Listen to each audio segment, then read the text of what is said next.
오늘 본문은 한나의 찬양 고백입니다. 그녀가 오랜 불임 가운데 고통을 당했었는데 하나님께서 그녀의 기도에 응답하시사 아들 사무엘을 허락하셨죠. 그녀는 하나님께 그 아들을 바치면서 감사의 찬양을 드리는 것이 오늘 본문의 말씀입니다. 그런데 본문의 말씀을 보시면 하나의 패턴을 볼 수가 있습니다. 4절을 보시면 용사의 활은 꺾이고 넘어진 자는 힘으로 띠를 띠도다 말씀하고 있습니다. 용사들의 활이 꺾입니다. 그리고 반대로 연약해서 넘어진 자가 다시 힘으로 띠를 띠며 일어납니다. 또한 5절입니다. 풍족하던 자들은 양식을 위하여 품을 팔고 줄이던 자들은 다시 줄이지 아니하도다. 전에 임신하지 못하던 자는 7을 낳았고 많은 자녀를 둔 자는 쇠약하도다. 아멘. 자, 여기서도 마찬가지입니다. 풍족하던 자들은 반대 상황으로 됩니다. 양식을 위해서 품을 팔 수밖에 없게 되었어요. 그런데 반대로 풍족하지 못하던 줄이던 사람들은 다시 줄이지 않게 반대로 되었습니다. 또한 전에 임신하지 못하던 자는 7을 낳았다. 7이라는 것은 완전을 의미하는 숫자로서 완전히 회복되었다라는 의미입니다. 완전한 회복을 두었고 반대로 많은 자녀를 둔 자가 그 반대로 된 것을 볼 수가 있습니다. 또한 8절입니다. 마찬가지의 패턴이 반복됩니다.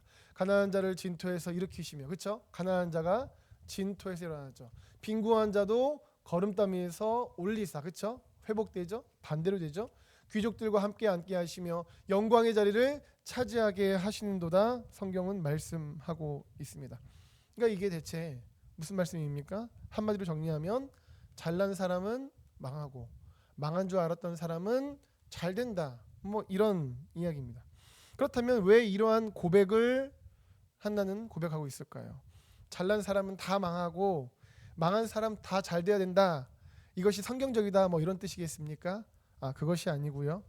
6, 7절을 보면 우리가 알 수 있습니다. 여호와는 죽이기도 하시고 살리기도 하시며 스올에 내리기도 하시고 거기에서 올리기도 하시는도다.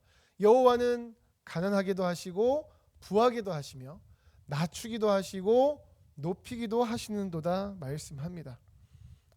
하나님께서 높이기도 하시고 낮추기도 하시고, 즉 이 세상의 모든 것들이 인간 자체의 능력으로 무언가가 되는 것처럼 여겨지지만 사실은 그 주관자가 여호와 하나님이시라는 겁니다. 그래서 잘난 것 같은 능력이 있는 사람이라 할지라도 하나님께서 주관하시면 망할 수 있고, 반대로 망한 줄 알았던 사람도 하나님이 주관하시면 세움받을 수 있다라는 말씀입니다. 그래서 8절 후반절 보시면 땅의 기둥들은 여호와의 것이라 여호와께서 세계를 그것들 위에 세우셨도다 말씀하고 있습니다. 모든 만물을 하나님께서 지으셨다 말씀합니다. 하나님께로부터 모든 것이 말미암았다. 즉 하나님께서 모든 것의 주인 되시고 주관하시는 분이시다라는 말씀입니다. 지금 그래서 한나는 결국은 모든 것은 하나님의 것이고 또한 하나님께서 모든 것을 주관하신다, 이 믿음 속에서 기도하고 있는 것입니다. 그래서 사람이 어떠하든 그 사람의 어떠함은 그 사람의 능력이 아니라 결국은 주관하시는 하나님의 손 아래에 있다, 이 고백을 하고 있습니다. 그래서 오늘 본문의 시작에서는 한나가 구원자 하나님으로 말미암아 기쁘다, 즐겁다 고백합니다. 1절입니다. 한나가 기도하여 이르되 내 마음이 여호와로 말미암아 즐거워하며 내 뿔이 여호와로 말미암아 높아졌으며 내 입이 내 원수들을 향하여 크게 열렸으니 이는 내가 주의 구원으로 말미암아 기뻐함이니이다. 그렇습니다. 한나는 주님께서 자신을 높이시고 또한 구원을 주신다, 이것으로 인하여 기뻐하고 즐거워한다는 고백으로 오늘 본문을 시작하고 있습니다. 이렇게 하나는 하나님만이 구원자시며 그분께서 인도하시기에 오직 피할 의지할 분은 하나님이시다라고 고백을 합니다. 2절입니다. 여호와와 같이 거룩하신 이가 없으시니 이는 주밖에 다른 이가 없고 우리 하나님 같은 반석도 없으심이니이다. 아멘. 하나님께서 반석 되신다 말씀합니다. 반석이라는 것은 여기서 피난처를 의미합니다.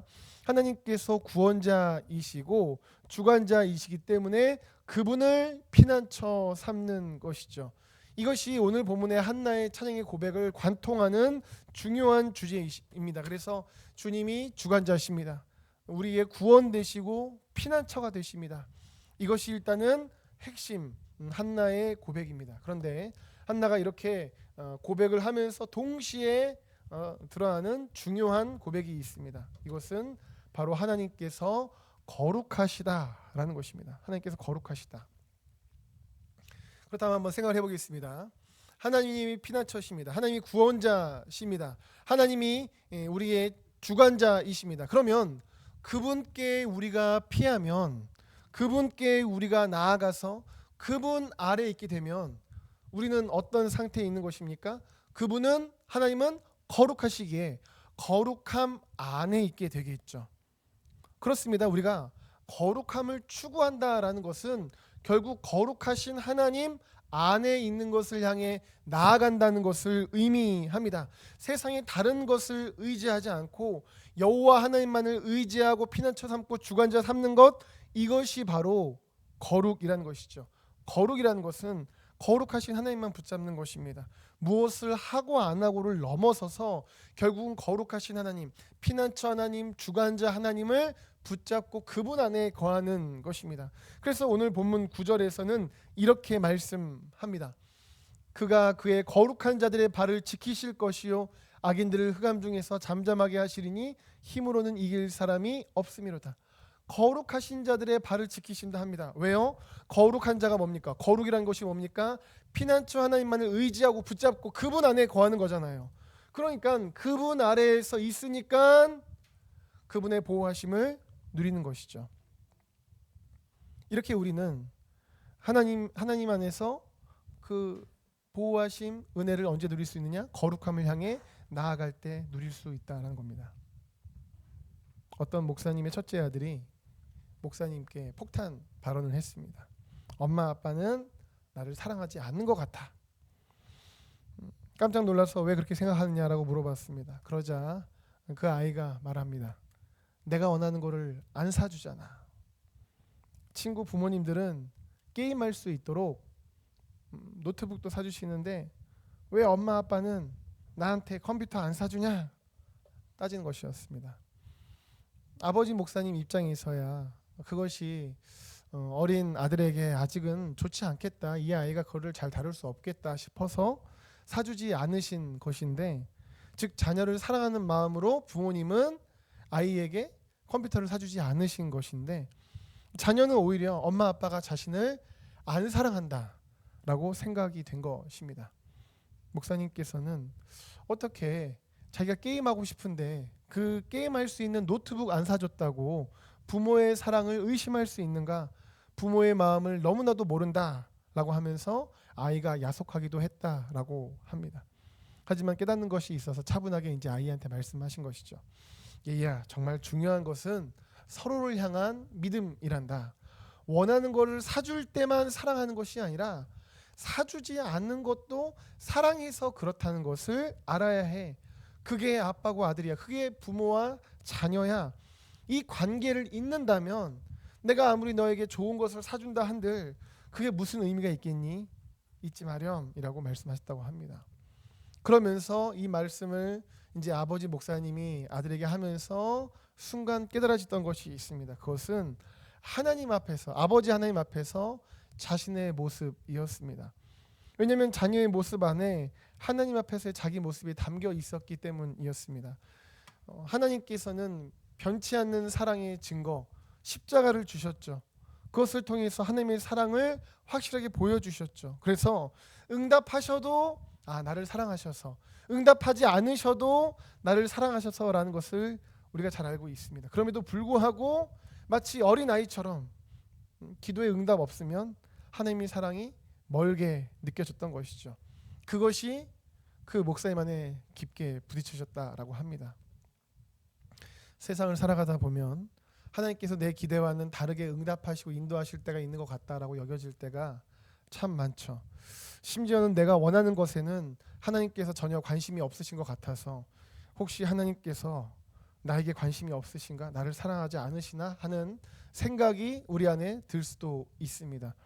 그러나 부모가 자녀를 사랑한다라고 해서 자녀의 뜻을 다 들어주는 것이 아닌 것처럼 하나님께서 우리의 생각대로 응답 주시지 않는다 해도 우리를 사랑하시는 그분을 향한 우리의 믿음이 흔들려서는 안 될 것입니다. 이스라엘에서 유학하시던 목사님께서 어느 목동에게 들은 이야기라고 합니다. 깻묵을 보관하고 있던 헛간에 불이 붙었습니다. 양들이 그 깻묵 타는 냄새에 모여들기 시작합니다. 고소한 향이 나는데 그것이 양들에겐 너무 매혹적이었어요. 그래서 불타고 있는 깻묵을 향해서 이 양들이 오는 겁니다. 목자는 쟤네들 왜 저래 하면서 이 불구덩이에서 떼어놓기 위해서 막대기를 휘두릅니다. 한 무리를 떼어놓으면 또 저쪽에서 몰려들어요. 그럼 저쪽에 있는 양 무리들이 오지 말라고 작대기를 휘두릅니다. 그렇게 뛰어다니던 중에 이제 깻묵에 붙었던 불이 꺼져서 다행히 양떼에도 큰 문제가 없었지만 몰려오는 양들을 막느라 뜨거운 불 기운에 이게 바로 앞에서 고생을 했더니 이 목자분이 몇 주일 한동안 심하게 앓았다라고 합니다. 생각해 보시면 양들 입장에서는 깻묵 타는 냄새가 너무 좋아요. 고소해요. 그래서 그 불타는 깻묵을 향해서 나아가고 싶습니다. 하지만 목자는 작대기까지 휘두르면서 못 오게 합니다. 이 상황에서 양들이 아니 저 고소한 깻묵을 향해서 불타는 깻묵을 향해서 왜 못 나가게 하는 거지? 저 목자 좋은 목자인 줄 알았는데 이걸 가로막네. 내가 가고 싶은 곳으로도 못 가게 하더니 실망이네. 라고 양들이 목자를 향해 생각했다면 얼마나 안타까운 일이겠습니까? 영적으로도 마찬가지입니다. 하나님께서 우리를 구원하시기 위해서 놀라운 은혜 베풀어 주셨죠. 로마서 5장 8절입니다. 우리가 아직 죄인 되었을 때에 그리스도께서 우리를 위하여 죽으심으로 하나님께서 우리에 대한 자기의 사랑을 확증하셨느니라. 십자가는 하나님이 우리를 사랑하신다는 확증입니다. 교회마다 붙어있는 십자가 결국 하나님께서 우리를 사랑하신다는 그 확증의 표시입니다. 그렇다면 그렇게 우리를 확실히 사랑하시는 그 하나님께서는 당연히 사랑하시니까 가장 좋은 길로 우리를 인도하시지 않겠습니까? 그것이 때로는 우리가 보기에는 왜 고소한 저것을 향해 나가지 못하게 하는 거지? 왜 노트북을 주시지 않는 거지? 우리의 생각과는 다를 때가 있습니다만 하지만 하나님이 나를 사랑하신다. 하나님이 나의 모든 것 되신다. 그 길이 가장 선한 길이고 그것이 가장 좋은 길이다. 이것을 믿고 의지하며 그분만을 진짜 붙잡는다면 그분을 따라가는 그 길이 얼마나 행복한 길이겠습니까? 나의 생각대로 되지 않는다 할지라도요. 그리고 그것이 바로 거룩입니다. 하나님과 함께하는 것, 거룩하신 하나님을 따르는 것, 그 거룩하신 하나님 안에 거하는 것, 그것이 거룩입니다. 그래서 이 말씀을 보시면 레위기 11장 45절 나는 너희의 하나님이 되려고 너희를 애굽 땅에서 인도하여 낸 여호와라. 내가 거룩하니 너희도 거룩할지어다. 자, 빨간색 부분부터요. 하나님께서 왜 우리에게 거룩하라고 말씀하십니까? 하나님이 거룩하시니까요. 하나님이 거룩하시니까요. 아니 하나님이 거룩하신데 왜 우리 보고 거룩하라고 합니까? 거룩하신 하나님과 우리가 함께 하기를 원하셔서 우리의 하나님이 되시려고 우리와 늘 함께 하시며 우리를 인도하시길 원하셔서 거룩하신 하나님께서 우리도 거룩하라고 말씀하시는 겁니다. 그렇습니다. 하나님께서는 우리와 함께 하시고자 우리에게 거룩을 요구하십니다. 그러므로 거룩이라는 것은 단순히 이걸 해야만 하고 이걸 하지 말아야 하고의 차원으로 받아들일 것이 아닙니다. 거룩이란 하나님과 함께하는 것, 하나님만을 붙잡는 것, 하나님만을 의지하는 것, 창조자 하나님, 주권자 하나님, 그분을 정말 나의 피난처 삼고 그분만을 따라가는 것, 그것이 거룩입니다. 사랑하는 여러분, 여러분들께서는 여러분들의 삶 속에서 하나님의 주권을 신뢰하기보다 혹시 나의 능력을 의지하는 부분이 있으십니까? 있다면 무엇입니까? 종종 우리는 삶을 살아가며 자기 자신의 능력, 자기 자신의 어떤 자원에 의존하려는 경향들이 있습니다. 특히나 내가 잘하는 분야나 자신 있는 영역에서는 더 그러할 때가 있습니다. 그러나 한나의 고백처럼 하나님께서는 능력 있는 자도 꺾으실 수 있고 오히려 반대로 연약한 자도 세우실 수 있는 주관자 하나님이십니다. 우리의 성공과 실패가 그분께 달려 있음을. 그래서 우리는 우리의 능력을 의지할 것이 아니라 하나님의 능력만을 의지하며 살아가야 합니다. 우리의 능력을 의지하려고 할 때에 우리는 교만해지고 하나님과 멀어지게 되죠. 하지만 반대로 나의 연약함을 인정하고 하나님의 주권을 신뢰하며 하나님을 붙잡고 나갈 때 우리는 진정한 하나님의 은혜와 능력, 보호하심을 누리게 됩니다. 하나님께서는 겸손한 자를 높이시고 교만한 자를 낮추십니다. 우리 삶의 모든 영역 가운데에서 하나님의 주권을 인정하며 그분을 의지합니다. 건강, 가정, 직장, 관계, 재정 등에서 우리가 하나님보다 자신을 더 믿고 있는 부분이 있지는 않은가 돌아볼 수 있어야만 한다는 것이죠. 그리고 만약 있다면 다른 사람들은 모르지만 나는 아는, 주님은 아시는 그것이, 그 교만함이 나를 더 의지하고자 함이 있다면 그것을 내려놓으시기를 예수님 이름으로 축복합니다. 또한 일상 속에서 내가 하나님만을 의지하고 거룩함을 실천하기 위해서 내가 어떻게 해야 하는가 돌아보기를 원합니다. 거룩함이라는 것은 뭘 하고 뭘 안 하고 율법적인 그것이 아니라 결국은 하나님과 함께하며 하나님 안에 거하는 것이라고 말씀을 드렸죠. 일상의 분주함이 때로는 그분 안에 거하는 것을 가로막습니다. 우리의 마음을 빼앗아가서 거룩함으로 살아가지 못하도록 우리를 흔듭니다. 그러나 우리를 사랑하신 하나님께서는 우리와 동행하기를 원하십니다. 우리를 초청하십니다. 말씀을 통해서, 기도를 통해서 우리는 그분과 더욱더 깊은 사랑의 관계와 그분과의 동행함을 누려야 할 것입니다. 작은 일에도 하나님의 뜻을 구하고 하나님을 따라 살아가려는 그러한 거룩을 추구해야 합니다. 어려움이 닥칠 때에도 인간적인 방법보다 하나님만을 피난처 삼고 나아가고자 하는 그 거룩함으로 나아가야 합니다. 우리의 욕심, 욕망을 내려놓고 하나님의 말씀이 뭐라고 말씀하시는가, 하나님의 뜻이 무엇인가 돌이키는 그러한 거룩함이 우리 안에 있어야 합니다. 그것이 우리를 살리고 하나님의 거룩과 은혜와 능력을 누리는 길로 우리를 이끌어 주는 줄 믿습니다. 이렇게 오늘 본문에서 한나는 하나님을 구원자, 주권자, 피난처로 삼습니다. 그런데 이러한 한나와 대조가 되는 사람들이 오늘 본문에 나옵니다. 그들은 바로 엘리의 아들들 홈리와 비느하스입니다. 그들의 모습을 보면 하나님만을 의지하고 하나님만을 붙잡았다기보다 하나님만을 멸시했다 성경은 말씀합니다. 왜냐하면 그들은 하나님께 드려지는 제물을 자신들이 취하고 자신들 마음대로 했거든요. 13절부터 보시면 그 제사장들이 백성에게 행하는 관습은 이러하니 곧 어떤 사람이 제사를 드리고 그 고기를 삶을 때에 제사장의 사환이 손에 3살 갈고리를 가지고 와서 제사장들 그 아들들 홈리와 비느하스가 어떻게 한다고요? 백성들에게요. 사람들이 예배드리러 나왔습니다. 그리고 그 당시 예배의 방법, 제사의 방법, 즉 고기를 이제 하나님 앞에 드리려고 하는데, 그런데 어떻게 합니까?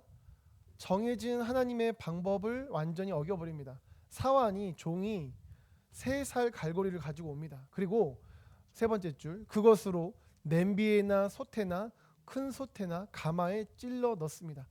갈고리에 걸려 나오는 것은 제사장이 자기 것으로 가져갑니다.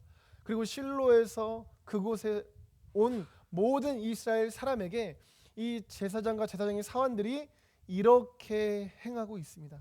하나님께 드려지는 예배, 그 당시 정해진 방법이 있는데 그것을 이 제사장의 아들들, 제사장들이 완전히 무시해버리는 것이죠.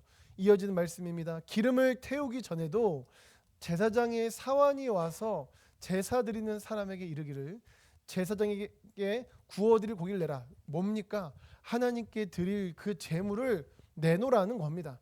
그가 세 번째 줄입니다. 내게 삶은 고기를 원하지 아니하고 날 것을 원하신다. 하나님께 드리기 위해서는 그것을 삶고 불에 태우고 이렇게 해야 되는데 그렇게 하지 않고 완전히 자기들 마음대로 내놔, 그냥 생고기로 줘라고 하는 겁니다.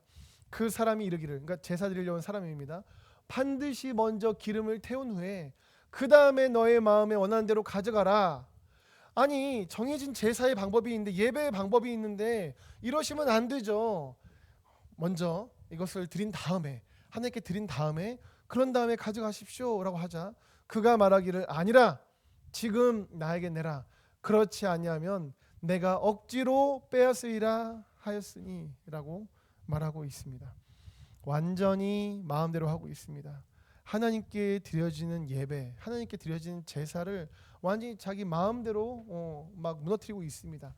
첫 번째 줄 다시 보시면 관습이라고 합니다. 제사장들이 백성에게 하던 관습 뭡니까? 습관, 계속해서 그렇게 해왔다는 것이죠. 홈리와 비나스의 모습은 늘 이러한 모습이었습니다. 게다가 17절을 보시면 이 소년들의 죄가 여호와 앞에 심히 크면 그들이 여호와의 제사를 멸시함이었더라 말씀하고 있습니다. 여호와의 제사를 멸시했습니다. 그러니까 이러죠. 하나님께 드려지는 제사, 하나님께 드려지는 예배를 멸시하니까, 그러니까 하나님께 드려지는 예배에 대해서 귀히 여기지 않고 우선순위를 삼지 않고 자기 마음대로 그 모든 것들을 어그러뜨려 버렸던 것입니다. 그렇습니다. 하나님께 드려지는 예배, 하나님을 멸시하게 되면 하나님께 드려지는 그 제사에 대해서 온전히 우선순위로 나아가지 못합니다. 그렇다면 대체 왜 이 엘리의 아들들은 여호와의 제사를 멸시하여서 하나님 앞에서 행해서는 안 될 이 행동들을 그것도 습관처럼 했을까요? 때때로 하나님께 드려지는 예배에 대해서 멸시하고 하나님께 드려진 예배에 대해서 경히 여기고 하나님께 드려지는 예배에 대해서 정말 하나님을 위한 것이 아니라 자신을 위한 것처럼 여겨지는 모습들 왜 있습니까? 12절입니다. 엘리의 아들들은 행실이 나빠 여호와를 알지 못하더라. 엘리의 아들들이 이렇게 행실이 나쁜데 그것은 하나님을 알지 못하기 때문이라고 말씀하고 있습니다. 그런데요, 생각해 보시면 엘리의 아들들 홈리와 비나스가 하나님 여호와 이것을 안 들어봤을까요? 들어봤을 겁니다. 당연히 알 겁니다. 그런데 왜 성경은 알지 못한다라고 말씀하고 있을까요? 이 알다라는 것은 지식적인 알미 아닙니다. 히브리어 단어로는 아마 들어보셨을 것입니다. 야다라는 단어입니다. 개념적으로만 아는 것이 아니라 경험적이고 행동이 수반된 암입니다. 체험적으로 실제적으로 온전히 아는 것, 이것이 야다입니다. 야다의 알다는 단순히 머리로만 아는 것이 아닙니다. 엘리의 아들들은 지식적으로는 알고 있었지만 그러나 그들의 전 존재가 하나님을 경험적으로 진정으로 알지 못했다라는 것이죠. 본문은 하나님께서 존재하신다 정도를 아는 것이 진짜 아는 것이 아니라 그 하나님께 합당한 경배와 영광의 삶을 돌려드리는 것이 진짜 아는 것이다 라고 말씀드리는 것입니다. 말씀하는 것이죠. 그래서 야고보서 2장 말씀입니다. 너가 하나님은 한 분이신 줄 믿느냐? 잘하는도다. 귀신들도 믿고 떠느니라 말씀합니다. 귀신들도 유일하신 하나님을 믿고 떤다라고 말씀합니다. 귀신이 하나님 알아요. 하나님 믿어요. 그런데 귀신이 하나님 믿어도 어떻게 하고 있습니까? 여전히 귀신이죠.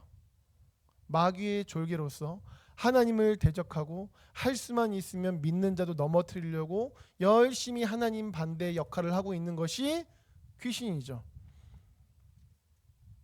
귀신은 하나님을 믿어도 그렇게 귀신으로서 살아가는 것입니다. 그러니까 이러한 믿음은 돼서는 안 된다라는 것이죠. 그래서 이어서 이렇게 말씀합니다. 아 허탄 사람아, 행함이 없는 믿음이 헛것인 줄을 알고자 하느냐 말씀합니다. 행함이 수반된 믿음이 진짜 믿음이라는 말씀이죠. 그것이 진짜 하나님을 아는 것, 진짜 참 야다입니다. 홈리와 비나스는 하나님을 지식적으로 알았습니다. 하지만 그들의 삶은 전혀 하나님을 믿는 자답지 않았습니다. 그래서 성경은 그들이 하나님을 진정으로 알지 못한다 말씀하였고, 그들이 그렇게 하나님을 진정으로 알지 못하니까 하나님을 멸시하고, 그러니까 하나님께 드려지는 제사를 멸시하고, 그러니까 그 제사가, 그 예배가 하나님을 위한 것이 아니라 자기 마음대로 해버리는 것이죠. 폴 워셔 목사님은 이렇게 말씀합니다. 아마도 당신은 이 땅에서 가장 중요한 일이 예수 그리스도를 아는 것이라고 말할 것입니다. 하지만 그것은 사실이 아닙니다. 가장 중요한 일은 예수 그리스도께서 당신을 아시는 것입니다. 제가 백악관 앞에 가서 대통령을 안다고 말한다고 해서 그 안에 들어갈 수 있는 것이 아닙니다. 하지만 대통령이 나와 저를 지목하면서 내가 아는 사람이요 라고 말해준다면 저를 백악관 안으로 들여보내 줄 것입니다. 당신은 예수님을 안다고 고백할 수 있겠지만 제가 드리는 질문은 당신은 예수님을 아십니까?가 아니라 예수님께서 당신을 아십니까? 입니다.